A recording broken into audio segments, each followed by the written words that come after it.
दोस्तों, इस दुनिया का कोई भी इंसान हो, जब तक उसमें सीखने की लालसा होती है, जब तक वह सीखने का प्रयत्न करता है, उसका विकास होता रहता है, वह श्रेष्ठता की ओर बढ़ता चला जाता है। परंतु जब कोई व्यक्ति यह सोचता है कि वह सब कुछ जानता है, जब वह अपने आप को निपुण, परफेक्ट और श्रेष्ठ समझने लगता है, उसका विकास वहीं रुक जाता है। यह बिल्कुल सच है दोस्तों। इस संसार में ज्ञान की, विज्ञान की और मानवीय क्षमताओं की कोई सीमा नहीं है, कोई लिमिटेशन नहीं है। यह तो अनंत है। जब कोई व्यक्ति अपने अर्जित ज्ञान पर घमंड करता है और अपने आप को श्रेष्ठ समझने लगता है, वह यह भूल जाता है कि उसका यह ज्ञान इस विशाल समुद्र में एक बूंद पानी के समान है। वह बेवजह ही अपने को श्रेष्ठ समझने की मूर्खता करता है। दोस्तों, एक छोटी सी कहानी मैं आपको बताता हूँ। बहुत साल पहले की बात है। एक गांव में एक मूर्तिकार रहता था। वह बहुत ही सुंदर मूर्ति बनाया करता था। उसकी बनाई मूर्तियाँ दूर दूर तक प्रसिद्ध थी। मूर्तिकार का एक बेटा था। उसने अपने बेटे को भी मूर्ति बनाने की कला सिखाई।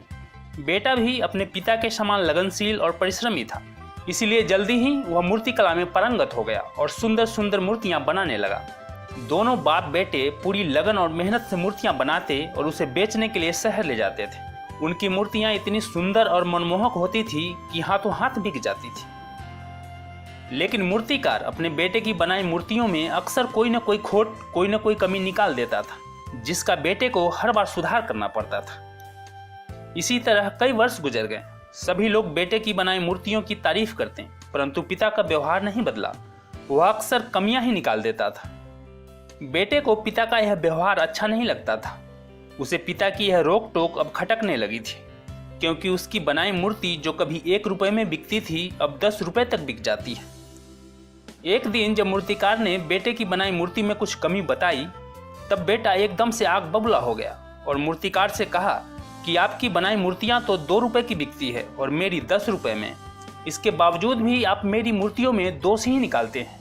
आप शायद मुझसे जलते हैं। बेटे के मुंह से यह बात सुनकर वह बूढ़ा मूर्तिकार एकदम से सन्न रह गया। उस दिन के बाद से वह बेटे के किसी भी काम में रोक टोक करना छोड़ दिया और कुछ साल बाद वह मूर्तिकार गुजर गया। उसके बाद बेटा लगन और परिश्रम से मूर्ति बनाता, पर लाख जतन के बाद भी उसकी मूर्ति कभी भी 10 रुपए से ज्यादा में नहीं बिकती। दोस्तों, आजकल के परिप्रेक्ष्य में देखा जाए तो मेरे आसपास बहुत से नौजवान को मैंने देखा है कि वे अपने माता पिता की बातों को उतनी अहमियत और महत्व नहीं देते हैं। अब जब वो कुछ पढ़ लिख गए हैं तो उनको अपने बुजुर्ग माता पिता की बातें पुरानी लगती है, आउटडेटेड लगती है। उनकी बातें अब उन्हें उबाऊ लगती है।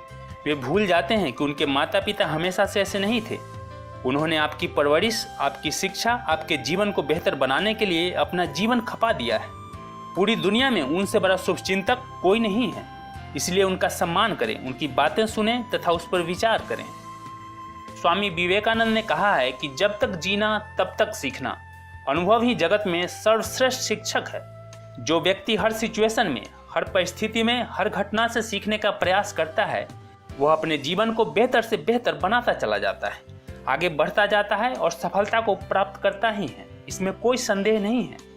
आपका ज्ञान, आपकी बुद्धि, आपका दिमाग दुनिया का सबसे शक्तिशाली हथियार है, जिसके दम पर आप पूरी दुनिया को जीत सकते हैं। यकीन कीजिए।